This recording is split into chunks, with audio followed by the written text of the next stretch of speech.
Hello guys, and welcome back to Joe's Ventures, and today we're going to be doing another episode of our Planet Zoo mod spotlights. This will be part 9, and this one's going to be different. We've got 9 out of the 10 that I have here are not replacements, but they're their own species. So they've got adults, babies, juveniles, all that, and only one replacement. So yeah, that's very interesting. And one's even a mod of a replacement, which is pretty cool, so we'll get into that as we go through. So first we're going to be starting with our only replacement species. This replaces the doll sheep. This is the Nubian Ibex. So the Nubian Ibex is a desert-dwelling goat found in mountainous areas of North and Northeast Africa and the Middle East.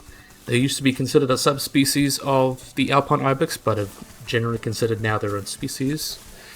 And they get pretty big. They get to about 65 to 75 centimeters tall at the shoulder and weigh about 50 kilos.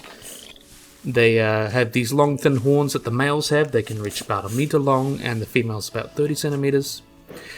These guys can be found around Egypt, Israel, Jordan, and a lot of these Middle Eastern countries, Saudi Arabia, Yemen, and have been extirpated from Lebanon and have been reintroduced into Syria, which is pretty cool. So these guys live in mountainous terrain, eating mainly grasses and leaves, and are preyed upon by leopards, common foxes, wolves, eagles, and bearded vultures. They tend to live in herds of about that live about these rocks, and they tend to consist of females, young, and males up to the age of 3. And then when they're 3 years old, they kind of go out and do their own thing, and they may even live in solitary or in bands with other animals. Other males, of course. And during the breeding season, the males join up with these herds between a 6 and 8 week rut. So that's just how it is. These are quite cool guys. So these guys are considered vulnerable because of their wild population is less than 10,000 mature individuals. It's about 1,200, so a little over 1,000. The threats they face is competition with livestock, hunting pressure, and habitat destruction. So these guys have issues competing with that, but they are protected at least. And yeah, they're pretty cool boys. Quite like them. Our only replacement. So this replaces the male doll sheep. And now we're moving on to our first new species. And we have got the very cool boy. Where is he? This is the tuft Capuchin. Very cool little monkey. So this is also known as the brown Capuchin, the black cap Capuchin, or the pin monkey. Is a New World monkey from South America. And these guys are omnivorous, so they pretty much feed on whatever they can. They can feed on eggs, larvae, young birds, frogs, lizards, rodents, even bats, and have been known to chase cats. Also eat nuts and really whatever they can. Fruits, anything. They're little omnivores. And they live in groups of about 2 to 20 individuals, and a single group usually has one adult male, but mixed groups with multiple males can occur, with one dominant male. And after gestation period of 180 days, oh, there's the bug, there's one young is born, or sometimes twins, and these young can weigh about 200 to 250 grams, and are carried by the mother when the mother feeds him for the 9 months, or feeds them for the 9 months, and sexually immature until they turn 7 years old. Oh, look at that, that's cute. With the playing with the baby. And these guys are also preyed upon by large birds of prey like harpy eagles, so yeah, they're very careful of that. And these guys are very cool. These guys are known for tool use, and they have been able to use containers to hold water, using sticks to dig for nuts, syrup, or ants, use sponges to absorb juice, use stones as hammer and chisel to break a barrier. So these guys are pretty much the second best tool makers in the animal kingdom that we know of, other than chimpanzees, and of course us, so that's technically third. So yeah, these are really cool. These guys are found around the Venezuela, Brazil, in the Amazon rainforest, and west of the Orinoco in Venezuela. They'd also be found in places like Trinidad and Tobago, and they occupy a wide variety of different habitats in the rainforest. Mainly tropical rainforests, but also can survive more open forests. They clearly don't have an issue too much. You know, these guys are considered least concern, but of course, habitat destruction going around the Amazon and all of the fires that have been burning, that's a big issue for them. Very nice. Very, very good boys. So now let's get on to the next animal. We have got, believe it or not, we've got 2 wolf subspecies. I know, incredible, but these are both really cool. So this is the Mexican. Oh, I don't know what's up with that one. It's got like a bluish going with it. These were babies, but they just grew up. So these are the Mexican wolf, also known as the lobo. These are a subspecies of grey wolf native to southern Arizona and southern Mexico, New Mexico, the United States and northern Mexico, and believed to range around Texas. And these guys are kind of similar to the extinct Great Plains wolf population. It's distributed to be a subspecies, but most likely not. And these guys are very likely one of the first populations to come into the Americas. They're genetically very distinct from other wolf populations in the Americas because there's the wolves that became the Arctic and Vancouver Island wolves, and these guys are the next group that got down to Mexico, so they're a very basal group of North American wolves, which is really cool. So these guys migrated from Eurasia to North America about 70,000 to 23,000 years ago. And so they've descended from the Beringian wolves that are now extinct. So that's pretty cool. And they've been known to hybridize with coyotes, of course, like most wolves in the Americas have. So these guys are pretty important in culture. There's been a massive decline in them, of course, through 1915 to 1920, where a lot of them were killed because of livestock. There were estimated to be about 300 Mexican wolves in New Mexico by 1970, and the number had been reduced to 45 a year later, which sucks. So their populations were really, really going down. And they're listed as endangered by the US Endangered Species Act, and have been recovering since. In late 2012, there was estimated to be about 75 wolves and 4 breeding pairs living in the area. And they've been studying and helping the conservation work by breeding them in captivity and things like that. So I believe their population now, there's a family of 9, as of March 2021. A family of 9 wolves, a breeding pair with 7 pups, were released into the wild and makes the wild population about 40 wild individuals. A 2021 census has also revealed there's now approximately 186. So that went down from like 75 to 186 Mexican grey wolves, with 72 living in Arizona, 114 in New Mexico. The total of Mexican grey wolves in the wild add up to more than 220 of wild wolves of March 13th, 2021. So clearly they're on the up and up with good protection, and a very, very fun and interesting subspecies. Very, very genetically distinct. Quite like these guys, came out pretty well. And yeah, pretty cool. And now we've got the next subspecies. Well, depends who you ask. We've got a really basal dog, and look at the puppies. Look at these cute puppies. So this is a New Guinea Singing Dog. So these are a very basal dog lineage comparable to dingoes, found in the New Guinea highlands, and they were once considered to be their own species. When they get the name the New Guinea Singing Dog because they're very unique vocalizations. And these guys obviously came when humans went down from Indonesia to New Guinea and then into Australia. This was believed to be about 4,000 years ago. Yeah, that's about right. And these were obviously brought down with people. And the 2 dogs arose and they split off about 4,000 years ago. These dogs arrived about 4,300 years ago. 3,600 years ago, I mean, into New Guinea, and the population arrived in Australia 8,300 years ago, brought by an unknown human population, most likely some sort of Aboriginal. So these guys were basically considered extinct in the wild, pretty much, and they had been found in all sorts of different places. I believe there was a camera trap found in 2016 where they found them breeding in the mountains, which was pretty cool. And they've kind of been bred in captivity since. Very, very cool boys. And they get their name, the New Guinea Singing Dog, is because they have this very, very distinctive and melancholous, not melancholy, yeah. I'm getting my words mixed up. That there's a very, very interesting howl. It'd be cool if they managed to add that in game, but that's where they get the name, New Guinea Singing Dog.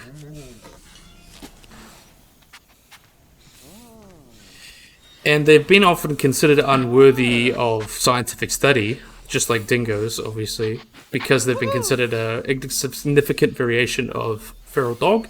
But the difference between these feral dogs is that they've been around for a few thousand years, so there's kind of been a lot of study into that, which I think is pretty cool. And there have been people talking about breeding them. I'm trying to figure out when was the last population. So they're very, very hard to find in the wild. There's been reports of them, really. And about 2012, there was a second known photograph found in the Highlands. And in 2016, there's no evidence that the founding members of the population were wild living animals. So basically, they are feral. They're kind of ferals. There's not really many living in the wild. There's probably a few, but they're technically, if they weren't considered a feral dog, they'd probably be considered a critically endangered species, but there are populations in captivity at least, so their genetic lineage is preserved, which is pretty cool. And you can get them as pets, but they make terrible pets, honestly. And they've been used in breed competitions and such, but they're still a very, very cool animal. But yeah, now I think we can move on to the next guy. We have got... Now this one's weird. This one is actually a mod. This is where we had Radical Remake. This was done for Zoo Tycoon 2, but they just pretty much just applied it into the game. This we got a moose. We got a really nice moose. This is the Radical Remake moose. Just plopped and put into Zoo Tycoon, and from Zoo Tycoon into Planet Zoo, and actually works pretty well. Now look at that impressive male. Just the size of moose always impressed me. The largest and heaviest extant member of the deer family. They are absolutely ginormous. They get to about like 7 feet tall at the shoulder, and they can weigh like 600 kilograms, 600 to 900 kilograms, I believe. Very, very big boys. I could describe this as large as a horse, and that's probably pretty accurate.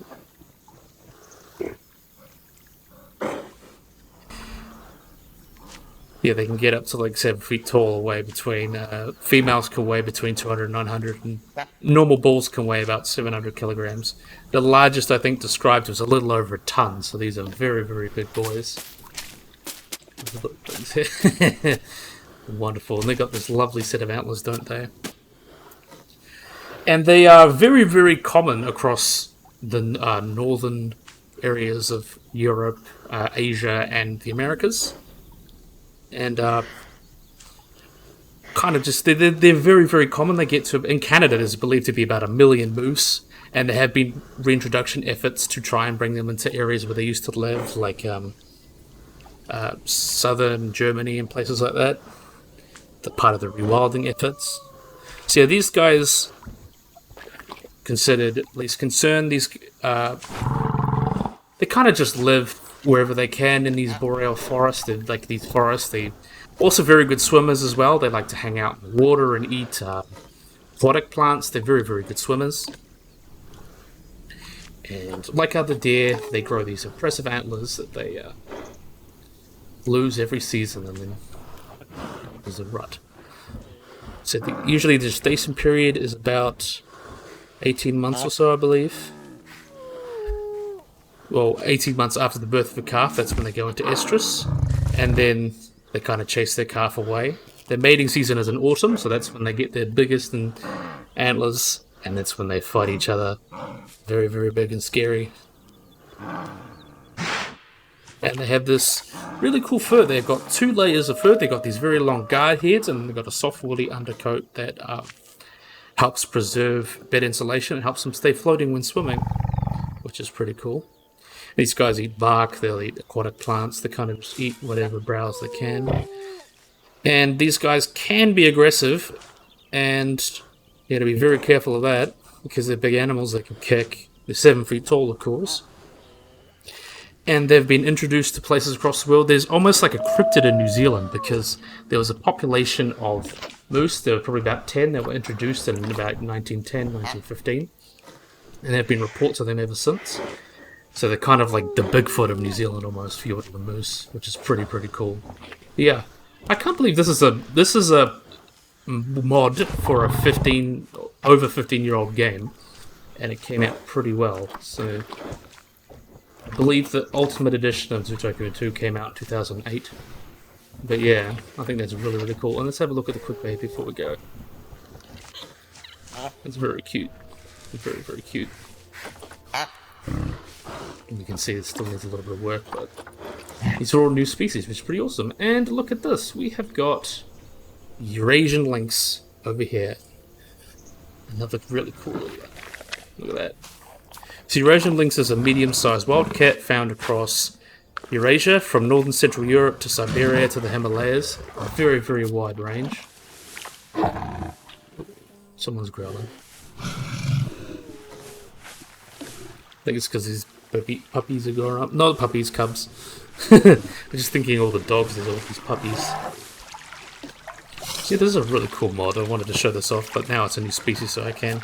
So these guys get to about, these are the largest of the 4 lynx species. They get to about 180 to 130 centimeters long and standing about 60 to 75 centimeters at the shoulder. And they can weigh on average about 21.6 kilograms, and the females weigh 18. And the largest ones live in Siberia, where they, obviously the cold helps promote this larger size, where they can get up to about 38 and reportedly even 45 kilograms. But that's pretty huge. So these guys are found in all sorts. They like to live in areas like rocky steppe, mixed forest steppe, boreal forests, and mountain environments. They tend to do pretty well. The only creatures that really impact them is when wolves are abundant. They kind of can't really compete too much. But yeah, they're very, very interesting. These guys kind of eat, they're nocturnal or crepuscular. It means they only come out either at night or in the evenings or early mornings. And they spend their days sleeping in dense thickets. They can have different hunting areas from 20 to 250 kilometers squared, depending on how available prey is. And they scent mark around these territories just like domestic cats, or even other species of cats, where they just mark and say, hey, this is mine, stay away from here. And these guys will eat just about anything. These guys will eat hares, rabbits, dormice, muscelids, wild boar, chamois, young moose, reindeer, red deer, and pretty much everything. And the Canada lynx and the Iberian lynx tend to focus more on lagomorphs or rabbits and pikas, and bobcats trying to just do anything, same with these guys. So these guys hunt, and they'll obviously, like any other cat, they'll sneak and hunt their prey. And they can kill deer, very, very good killers. They've been known to kill adult deer weighing at least 150 kilograms. Considering these guys at the biggest can reach about 45 kilograms. That's killing something 3 times the size. And that's pretty impressive. So these guys are considered least concerned, but there are areas that are... They're considered least concerned, but these are areas where they are being introduced just because they've been extirpated from those areas. And places like Carpathia and the Iberian lynx is very rare. There's only about 400 of them. But they reproduce okay. Usually breeding season lasts from January to April. The female becomes an estrus only once, lasting about 4 to 7 days. And they can get to a second period of estrus if their first litter of cubs is lost. And their gestation takes about 67 to 74 days. And these pregnant females will kind of make a little nest and find a little den where she can give birth. And these at birth, they weigh between 240 and 450 grams and open their eyes about 12 days. Very, very cool little guys. And very, very cute. Too bad they grew up a bit too fast. But yeah, this is a really good mod. I'm really liking this mod. I was originally going to cover it like ages ago, but there was an update that came and made it obsolete, but they then came and updated it for a new species, so I'm really happy I got to cover this one. It's probably one of the best mods of the game, in my opinion. It came out very, very well. So yeah, now we can stay here. What is this, November? I want to get the other things done. So let's move on to the next animal. This one's very, very cool. We have got this is the first ever mod. This is also a first ever mod to ever be a part of Planet Zoo. And they've just released it as a new species. We have got the thylacine. This is the young one, I think. This is juvenile. Yep, got a young juvenile. So this is the thylacine. So also known as the Tasmanian Tiger. Very, very interesting. These guys obviously are from Tasmania, but they used to range all across Australia until about 3,000-4,000 years ago, when there may have been a bunch of factors, dingoes, climate change. They couldn't survive on mainland Australia and only managed to survive in Tasmania. And these guys get to about pretty big. They're comparable in size to dingoes, like between 13 and 18 kilos. And obviously, they're called the marsupial tiger or the marsupial wolf, or Tasmanian wolf, and they're not related to either of those guys. These are marsupials. Their actually closest living relative is the numbat, which is like a little marsupial that's also very endangered. There's only about 1,000 or so alive. They only get to about like a foot long, or even if that, and they feed on ants. So their very closest relative is completely different from them, which is really, really weird.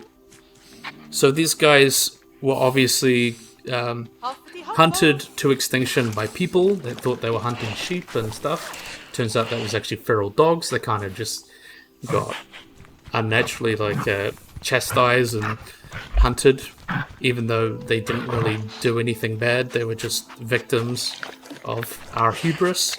And these guys were nocturnal and crepuscular hunters, spending their daylight hours in caves and hollow trees where they could. And then they... Sadly, we know that they ate kangaroos, wombats, birds, pretty much anything they can, and may have even preyed on the Tasmanian ebu that went extinct. But we really don't know too much about these guys, unfortunately, just because there was no regard in studying them.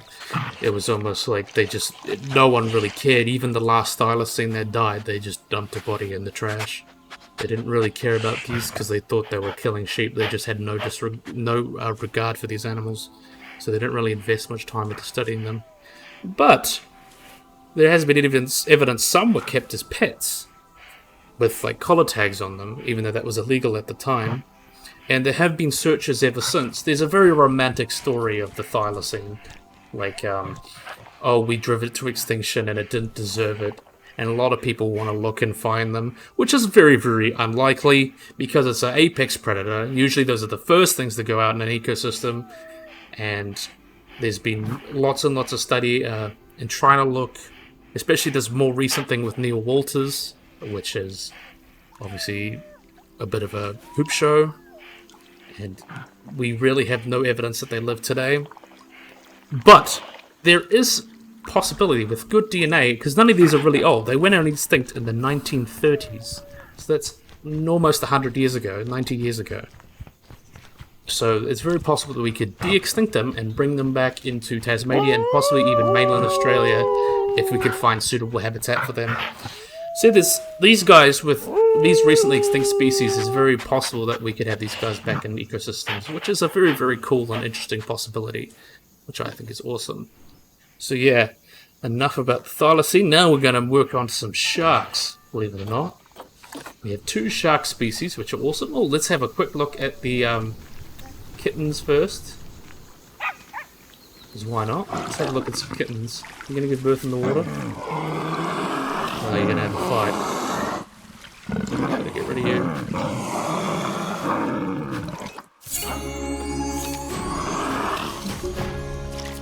I want to make sure she has her baby. We're going to take an intermission so you can watch her have her baby. I want to see the cubs because the cubs are very cute. Or the kittens. Because kittens are for the little cats and cubs for the big cats. These guys are considered a small cat. Who won't give birth? You do it for me? Here's another fight.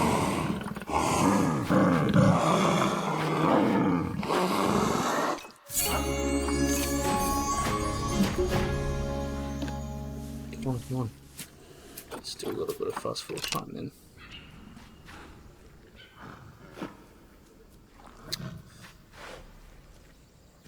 Come on. I want to show you the cute kittens. I love the kittens. Kittens.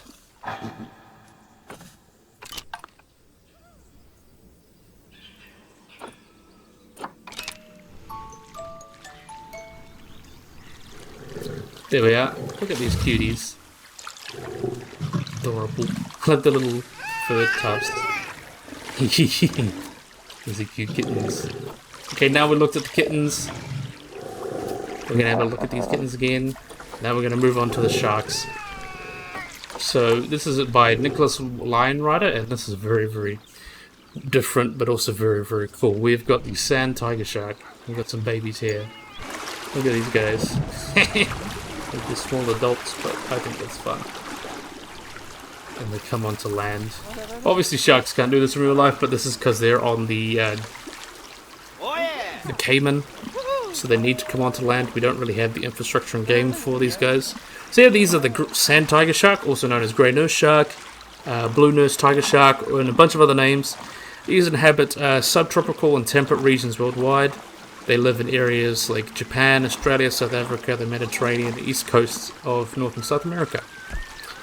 So these guys are not real closely related to the tiger shark or the nurse shark. So these guys are very, very placid, even though they look ferocious and there's no evidence of them killing people. They get to about 3.2 meters long, or about 10 feet long, with reddish brown spots over them, with grey. And the diet is consisted of fish, skates, crustaceans, squids, and other sharks. And they can gulp air from the surface and can be suspended in the water column without little effort. And during pregnancy, this is a common thing in sharks. They kind of get pregnant and then they'll eat each other in the womb, and the ones that survive are the ones that get to be born. And these guys are pretty common in captivity because they are very, very chill with people and other fish, so they're very, very common in aquariums. That's it. I think we'll need to put it's not powered. Let me quickly fix that. Settings.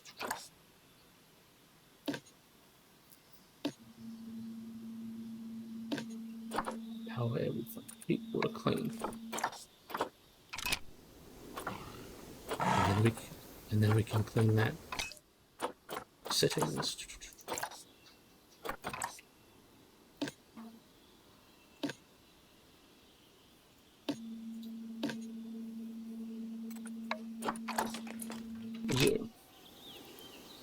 So we got little baby sharks. So this is a really interesting mod. I think this call out came out. So yeah, as I mentioned, these guys will feed at night and eat whatever they can. And yeah, no attacks on humans, and it's very common in captivity. Though the threats these guys face in the wild is obvious things like their low reproductive rate. That means they get caught a lot in bycatch, which kills a lot of animals in the ocean. Like for every pound of fish you catch, there's 5 pounds of bycatch, and that's very, very wasteful. And shark liver oil was also used in lipstick. It's still used in lipstick. And spearfishing used poison to kill them. Also, shark fin not really affects these guys, but other oceanic sharks are really affected by shark fins, and also overhunting. So these guys are protected and considered vulnerable because of these impacts that they have. And yeah, they're doing okay now. They're considered vulnerable, so they're protected now, but there needs to be more efforts into protecting their habitats and the animals they live with, which unfortunately are under attack, especially from climate change as well. These guys are going to be massively impacted by climate change because they live in sensitive habitats. So this should be working now at least.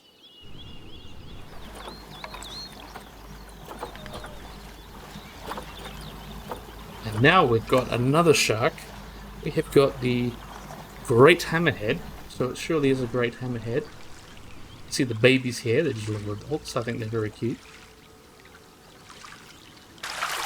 Isn't that cute? Little shark. Baby shark? Baby shark? Okay, no, we're not going to do that. We're going to have a look at this guy. Look how huge he is. Wow. Big boy. Big girls. So these guys are huge. These are the largest species of hammerhead sharks. They can attain lengths of 4.6 meters long and a maximum length of 6 meters, so that's pretty comparable to a great white shark. They can be found in temperate tropical waters worldwide, including coastal areas and continental shelves. So what is this hammerhead for? So this is considered called a cephalofoil, which is wide across the animal's face, which helps them look and detect They have lots of sensory receptors as well, so they're extra sensitive. But also the eyes, since what they hunt, they mainly hunt from bony fish, smaller sharks, gates, and that allows them to have like a better vantage point, so they can have almost 360-degree view that allows them to locate prey. So that's pretty cool. Pretty cool. I think they're starting to get clean now, so that's good. Look at this wonderful guy. So these guys don't very often attack humans, but they are critically endangered, sadly, because they are often like demonized, and also are one of the main species affected by the shark fin trade, and they've been pretty much hunted to the point where they are critically endangered, which sucks. And yeah, that really does suck. And actually, one fact about this cephalofoil, they use it to immobilize stingrays, and these guys also are viviparous, which means they bear live prey, live young. So these guys will give birth to about 55 pups every 2 years, and these guys can be found around the Mediterranean, Gulf of Mexico, pretty much all the coastal and areas can, and pretty much live all over the world, minus the extreme Arctic and things like that. They're they've got a cosmopolitan, that's the word, cosmopolitan range. So yeah, very cool animals. So I think we're going to move on to the lucky last animal. So this is a mod of a remake of a mod. So there's a mod for the African leopard that was released, so you're going to need to download that first, and you can download this remaster, which changes the look of it. So yeah, this is the leopard, and I think it came out pretty well. So this is the nominate subspecies, or the pretty much Panthera pandus pandus. This is a subspecies of subspecies. So these guys live all over Africa. Very cool little guys. And these guys, they have great variation within their spots, and they live pretty much all across Africa, including a population that is either critically endangered or just recently extinct that lives in the Atlas Mountains. So that's something very interesting. If you want to go look like Forest Galante style, look for these guys. I wouldn't say no to. So these guys are sexual dimorphic, with the males being heavier than females. Males would weigh between 37 and 52 kilograms, and the females weigh between 24 and 33. The largest known leopard is weighed about 96 kilograms, so that's pretty big. So these guys live pretty much all over Africa, mainly live around sub-Saharan Africa. And again, the population of the Atlas Mountains, it's a relic population. And there was actually, just in 2016, there was a leopard first time spotted in a semi-arid area in Ethiopia. You can see there's lots of variation in their coat here. So these guys pretty much eat what they can. They eat elands, they've even known to eat dung beetles, and they eat also other rodents, birds, small antelope, hyraxes, arthropods, hares, all things like that. And these guys are also known to climb into trees because they get outcompeted by other larger predators like lions or hyenas. They drag their prey up to the trees to avoid them getting killed. Also in North Africa, they've been known to prey on Barbary macaques, and it just really depends on what areas they live in and what prey there's available. So these guys are also, like leopards across the world, these guys are threatened by mining activities, oil palm plantations, and their habitat destruction is a very big thing for them. Also, trophy hunting is another issue. There hasn't been too much research into how hunting affects their populations, but obviously killing animals for trophies isn't going to help the population unless you do it in like a really... unless you do it in a way that helps bring money back into conservation. But yeah... These guys are also listed as level 1 appendix, so these guys are considered pretty much least concern, and these guys have been put in several protective areas, including like the Virunga National Park, Kruger National Park, and these guys are protected in certain areas, but they've just got such a huge distribution, so especially the species, the leopard. There's leopards ranging from Southeast Asia to all through Africa. They've got a very wide range, and even extinct ones that were living during the Ice Age were living in Europe. So they have a very wide range. These guys are kind of vulnerable, actually, so yeah, I'll check myself. Check myself. Yeah, this has been a bit of a lackluster video, but that's okay. A little bit extra, but I'm really happy with how this came out. I'm really happy with all these mods. I really love how we're starting to get new species. I think it's really awesome. So yeah, I think this would be a good place to end the video. So yeah, I really hope you guys enjoyed this video. Hope you guys like and subscribe. Always remember to click that little bell icon to get notified whenever I upload anything. So yeah, hope you guys enjoy this video. Hope you guys like and subscribe, and bye-bye.